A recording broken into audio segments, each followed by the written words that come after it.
열왕기상 3장 23절부터 28절까지 말씀을 봉독하겠습니다. 왕이 이르되 이 여자는 말하기를 산 것은 내 아들이요 죽은 것은 내 아들이라 하고, 저 여자는 말하기를 아니라 죽은 것이 내 아들이요 산 것이 내 아들이라 하는도다 하고, 또 이르되 칼을 내게로 가져오라 하니 칼을 왕 앞으로 가져온지라. 왕이 이르되 산 아이를 둘러 나누어 반은 이 여자에게 주고 반은 저 여자에게 주라.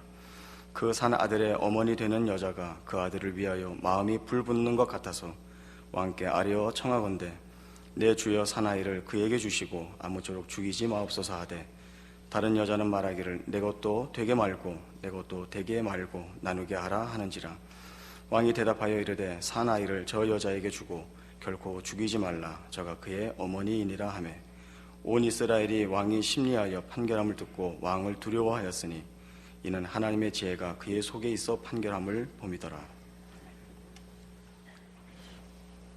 솔로몬은 하나님 앞에 지혜를 구하고 그 지혜를 얻습니다. 그리고 솔로몬의 지혜가 오늘 우리가 본 본문에 드러난 대로 이 누가 진짜 생모이냐 하는 문제를 재판하는 데서 명백하게 드러납니다.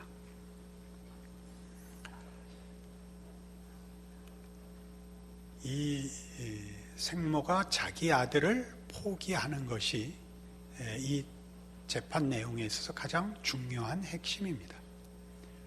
솔로몬이 생모를 알아본 것이 중요한 게 아니고, 생모가 자기 아들을 포기하는 것이 여기서 제일 중요한 사건이고, 그것이 솔로몬으로 하여금 생모가 누구인가를 알아보게 하는 판결을 만들어내고, 그걸 알아보는 것을 지혜라고 하는 셈입니다.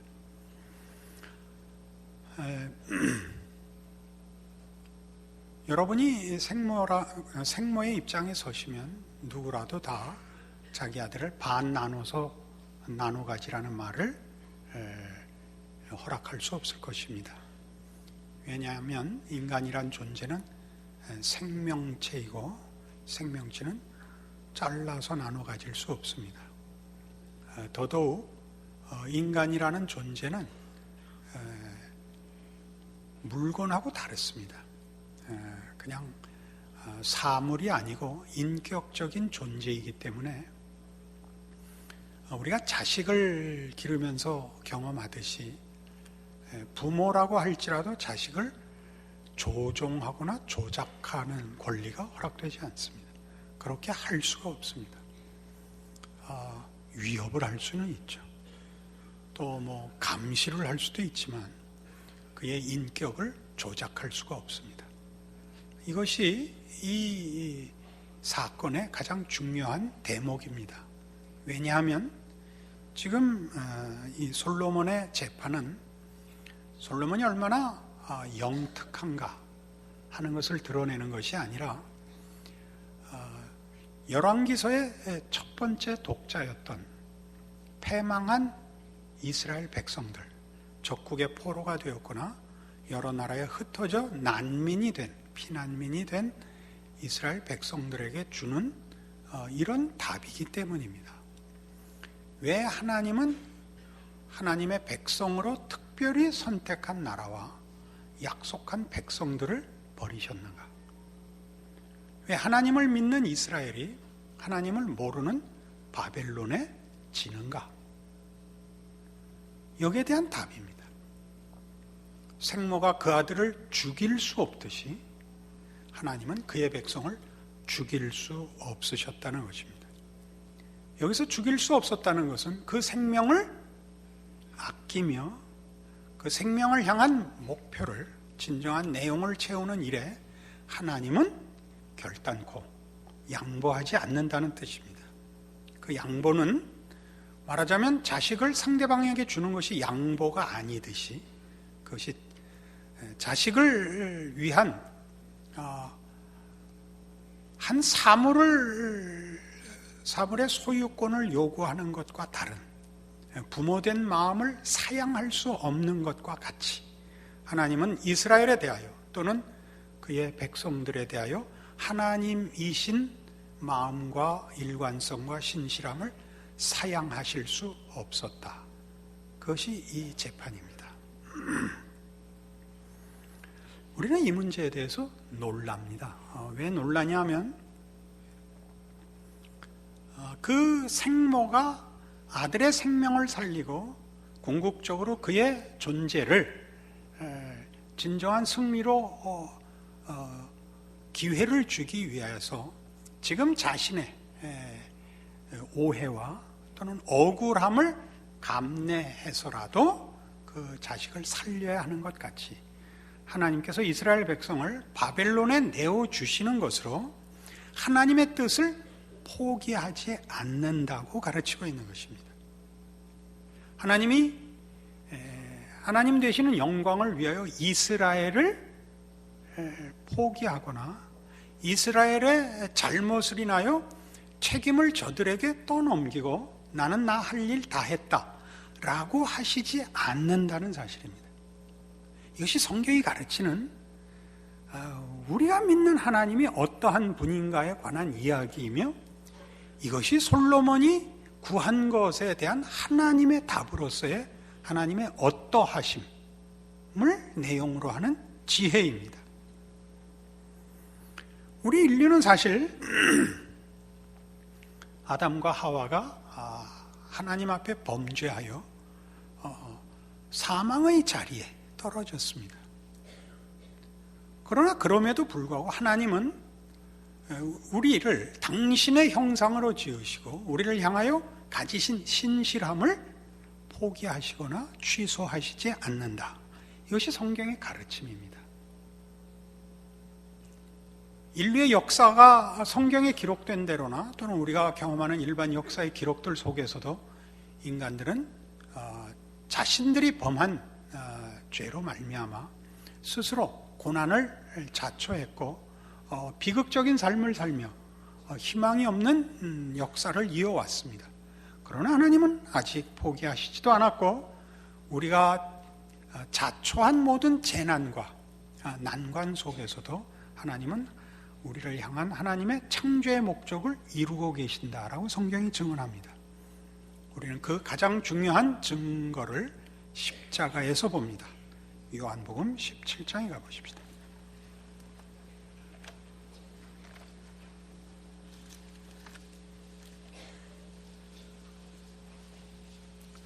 요한복음 17장 21절입니다.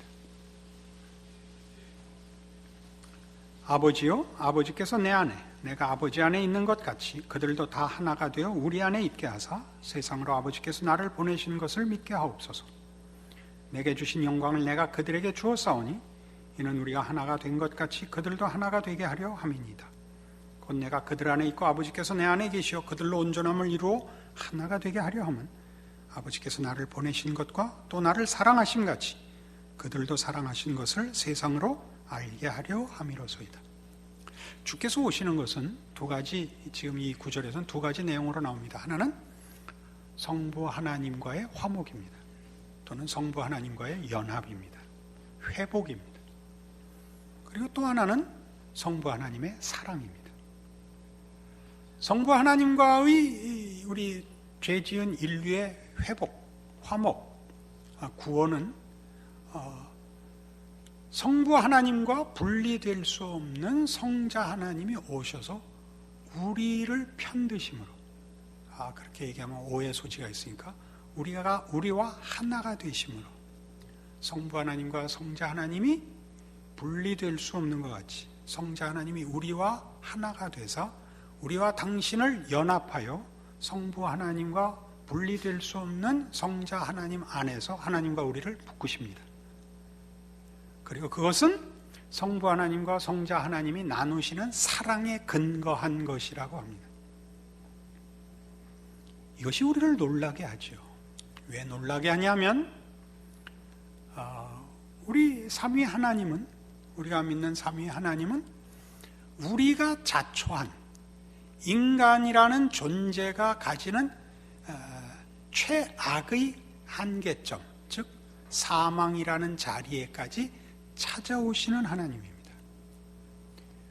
하나님께서 우리에게 가지셨던 창조의 목적을 이루기 위하여 우리가 그르친, 우리가 배반한, 우리가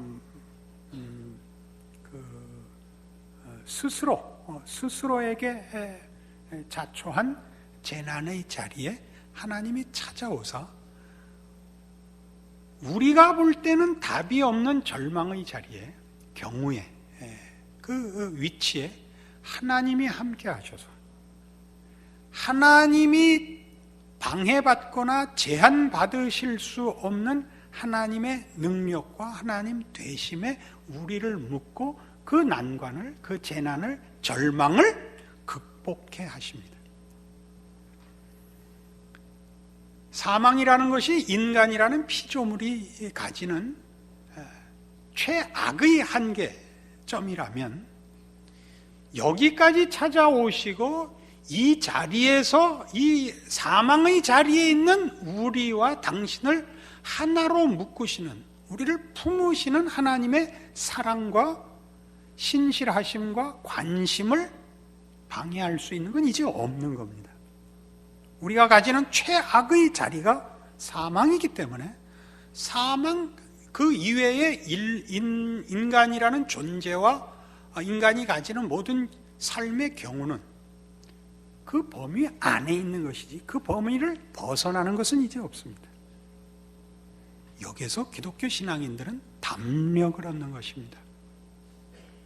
하나님의 사랑의 크기와 그 사랑이 공허한 구호가 아니고 감정이 아니고 추상적인 개념이 아니고 하나님께서 찾아오시는, 개입하시는 범위라는 그 정도라는 문제로 인해서 우리들은 담력을 가집니다. 그래서 실상 성경에서 요구하는 모든 요구들은 우리에게 일차적으로 자격을 요구하는 것이 아닙니다. 그것은 어디까지나 하나님이 우리를 향하여 가지시는 그 신실하심과 사랑에 대한 증거들입니다. 마가복음 2장에 가보십시다.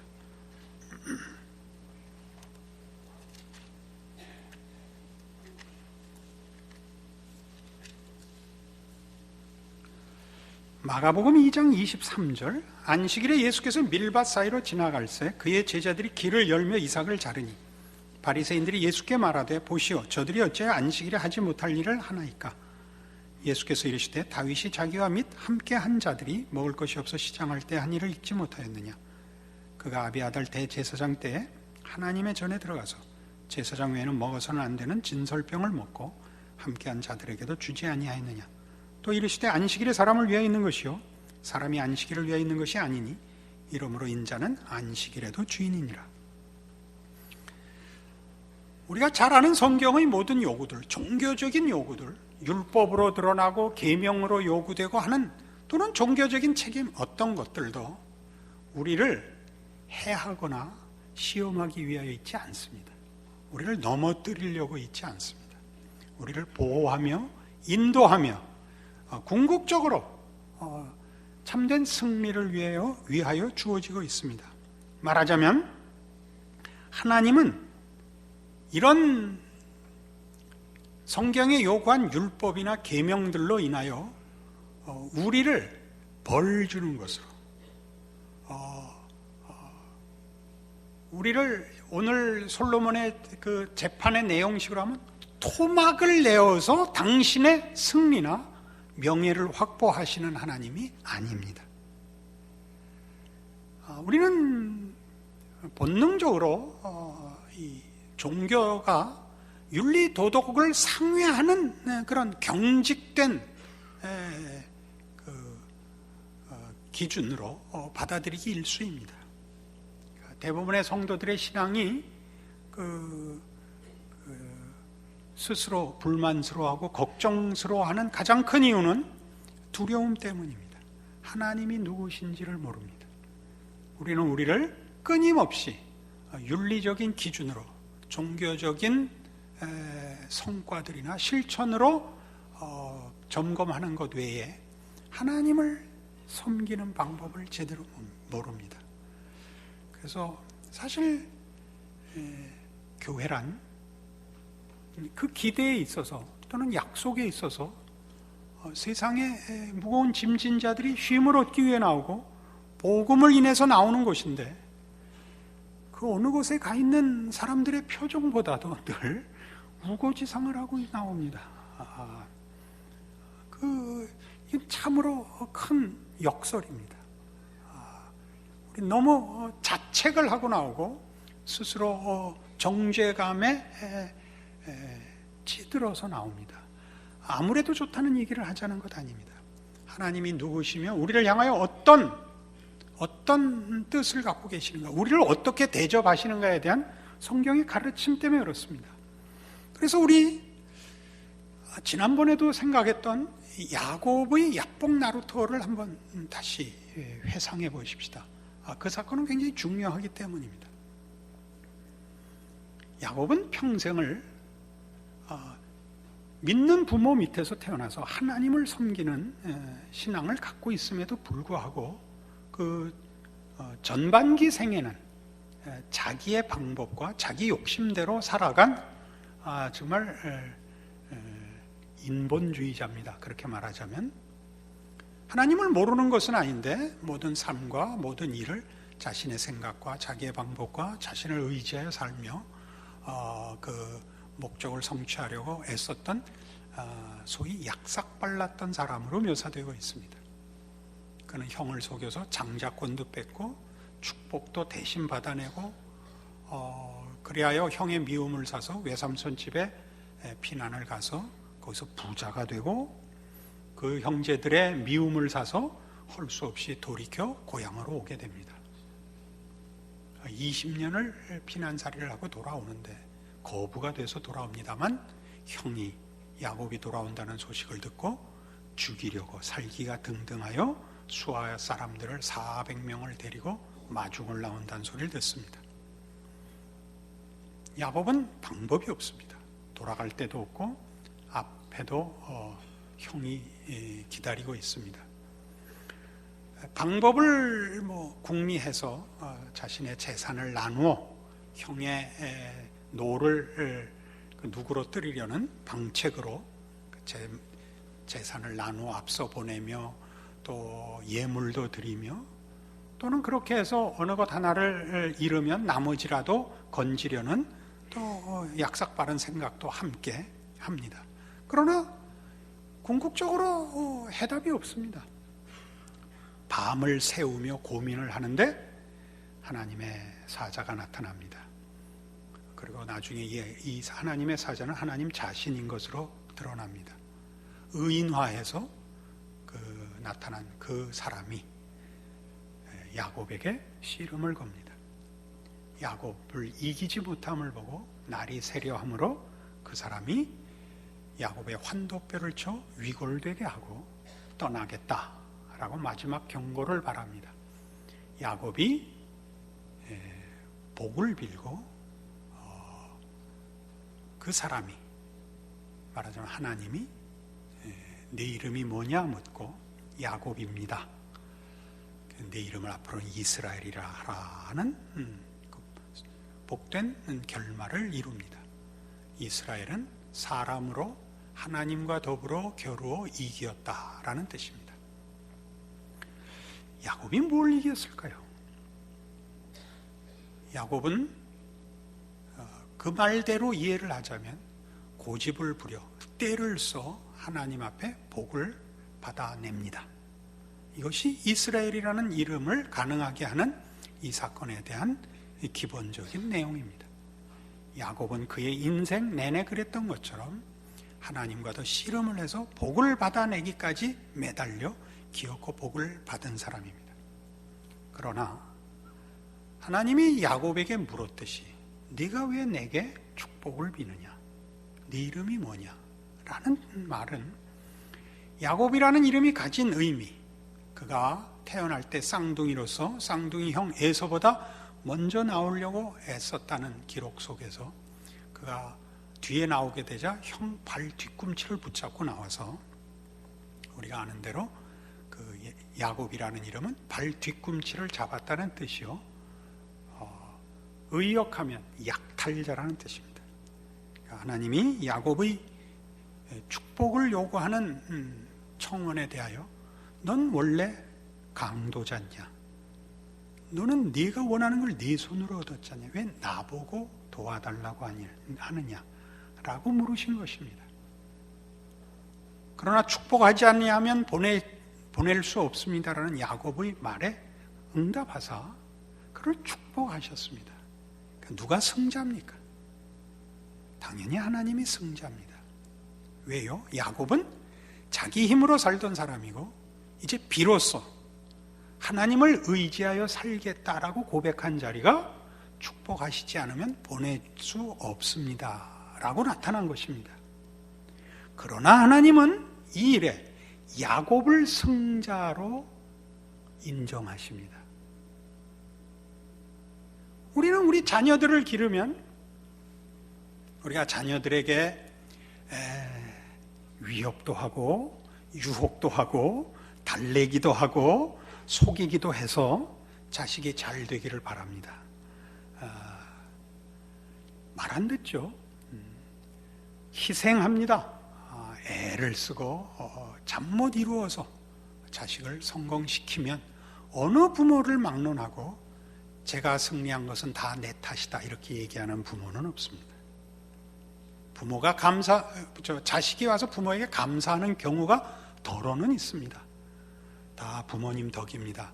부모가 꼭 이렇게 말을 하죠. 내가 뭘 해줬니? 네가 잘났지. 여기 하나님의 이 답을 그 시각에서 볼 수 없으면 이 말의 의미를 모릅니다.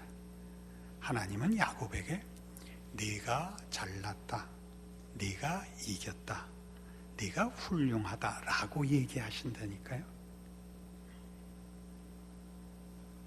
실제로 야곱이 하나님을 이겨서 이 복을 얻은 것이라면 그 후에 나오는 성경의 이런 기록들, 야곱의 하나님, 이스라엘의 하나님이라는 표현은 의미가 없어집니다. 야곱의 하나님이고 이스라엘의 하나님이면 그 표현 자체는 하나님이 더 높은 것 아닙니까? 이스라엘이라는 이름은 사람이 하나님과 더불어 겨루 이겼다는 뜻입니다. 그 승리는 진정 무슨 승리겠습니까? 하나님이 우리를 향하여 가지신 사랑의 승리죠. 사랑은 자기를 위한 것이 아닙니다. 사랑하는 자를 위한 것이 아니고 사랑하는 대상을 위한 것입니다. 하나님은 기꺼이 지십니다. 이것이 우리가 아는 하나님이요, 솔로몬의 재판에 나오는 하나님입니다. 우리는 이 문제를 누가복음 15장에서 이렇게 또 만납니다.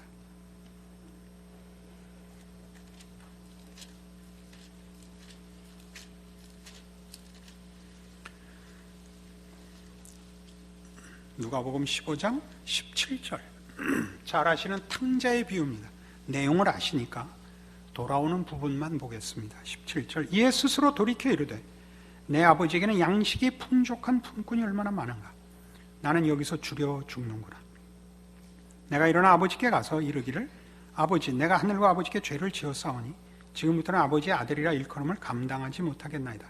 나를 품꾼의 하나로 보소서 하리라 하고 이에 일어나서 아버지께로 돌아가니라. 아직도 거리가 먼데 아버지가 그를 보고 측은히 여겨 달려가 목을 안고 입을 맞추니 아들이 이르되 아버지 내가 하늘과 아버지께 죄를 지었사오니 지금부터는 아버지의 아들이라 일컬음을 감당하지 못하겠나이다 하나 아버지는 종들에게 이르되 제일 좋은 옷을 내어다가 입히고 손에 가락지를 끼우고 발에 신을 신기라.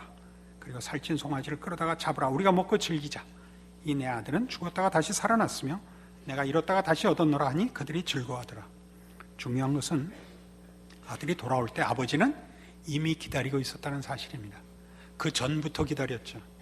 아버지는 이 아들이 나간 그날 이 아들을 버리지 않았습니다. 떠난 건 아들이지 아버지는 그를 떠나보내지 않았습니다. 그는 여전히 그의 아들입니다. 아들이 돌아온 것이 이 비유의 핵심이 아닙니다. 왜냐하면 이 누가복음 15장은 잃어버린 것을 찾는 비유들의 장입니다. 처음에 나오는 것은 잃은 양 한 마리, 두 번째는 잃어버린 드라크마 하나, 그리고 이 잃어버린 아들입니다. 잃었다가 찾은 아들입니다. 이 아들이 돌아올 때 이 아들은 자신의 죄를 압니다. 그래서 아버지에게 아들의 지위를 회복해달라고 오는 것이 아니라 아버지의 하인으로, 품꾼으로 쳐달라고 돌아옵니다. 왜냐하면 이 아버지 외에 다른 곳은 살만한 곳이 없기 때문입니다. 그러나 아버지는 이 아들의 회심이나 용서를 구하는 것 전에 이 아들을 영접합니다.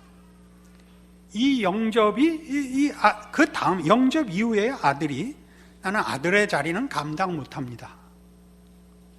품꾼의 하나로 써주십시오고 아버지는 그 말에 대꾸도 하지 않습니다. 어떻게 하라고요? 제일 좋은 옷을 내어다가 입히고 손에 가락지를 끼고 발에 신을 신기라. 그리고 살찐 송아지를 끌어다가 잡으라. 우리가 먹고 즐기자입니다. 이분이 하나님입니다. 우리는 늘 이 탕자 같고 야곱 같고 우리는 늘 그렇습니다. 그럼 오늘 확인하려는 것은 우리의 못난 것과 우리의 미련한 것이 하나님의 사랑과 능력의 범위를 벗어날 수 없다는 사실입니다. 하나님이 우리를 하나님이라면 왜 이런 우리의 이 결정을 우리의 미련한 걸 방치하시는가?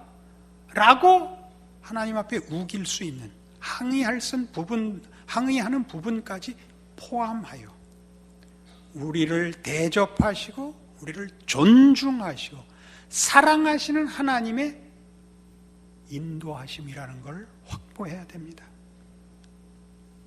우리가 만들어내는 어떤 못난 것들, 우리의 미련과 완악함으로 인하여 생기는 모든 것들도 우리에게 손해보지 않게 하십니다. 어느 지점, 어느 상황에도 하나님이 우리를 외면하고 있거나 손 놓고 있는 지점은 없습니다. 그럼 우리를 기계적으로 인도해 주십시오. 이건 하나님과 하나님이 우리에 대하여 가지시는 진정한 사랑을 놓치는 것입니다. 우리 모두는 못난 자들입니다. 우리는 우리가 저질러 놓고 우리가 거절하고 우리가 배신해 놓고 하나님이시라면 왜 놔뒀습니까? 라고 변명할 줄밖에 모릅니다. 하나님은 웃으십니다. 왜요? 하나님 가슴 아프시지만 포기하실 수 없기 때문입니다. 우리의 어리석음과 미련함까지 용납하여 우리를 고치십니다. 하나님은 예수 안에서 우리를 섬기러 오십니다. 예수님을 통하여 우리를 섬기러 오십니다. 우리의 못난 것과 우리가 저지른 절망의 자리에 기꺼이 찾아오십니다. 당신을 낮추시며 우리를 대신하는 자같이 우리의 잘못을 짊어지고 죽으시는 하나님입니다. 여기에 기독교 신앙에 경이로움이 있습니다. 우리가 믿는 하나님, 우리를 지으시고 구원하시고 사랑하시는 하나님이 어떤 하나님인가에 대한 역사적 증거가 있기 때문입니다. 우리는 예수님이 친히 제자들의 발을 씻긴 것을 기억하며 다투는 제자들에게 하나님의 나라는 섬기는 자들의 것이요 작은 자들의 것이라는 가르침을 받습니다. 우리의 신앙은 능률과 잘남의 비교장이 아닙니다. 우리가 우리의 신앙을 고백하고 믿음의 공동체를 구성하는 가장 큰 이유는 하나님의 이 한없는 사랑에 대한 우리의 감격들입니다. 그리고 그 사랑에 동참하겠다는 우리의 신앙 고백입니다. 우리가 우리 자신을 포함하여 인간의 못난 것에 대하여 우리는 절망하거나 정죄하지 않기로 합니다. 하나님은 우리를 위하여 못하실 것이 없는 분이기 때문입니다. 기도하십시다. 하나님 아버지 은혜를 감사합니다. 하나님이 우리 아버지시면 그 다음에는 아무런 걱정이 없다고 성경이 밝히 말하고 있습니다. 우리가 그 하나님의 사랑을 입은 자녀들입니다. 우리가 걱정할 것도 없습니다. 조심해야 할 것만 있습니다. 아버지의 사랑을 경히 여기지 말 것이요 그 사랑에 지극함을 누리고 사는 것이 우리의 복이라는 사실을 기억해야 할 것입니다. 이 믿음과 이 감격 가지고 우리의 삶을, 신자된 인생을 하나님 앞에서 승리하는 자 되게 하여 주시옵소서. 예수님 이름으로 기도합니다.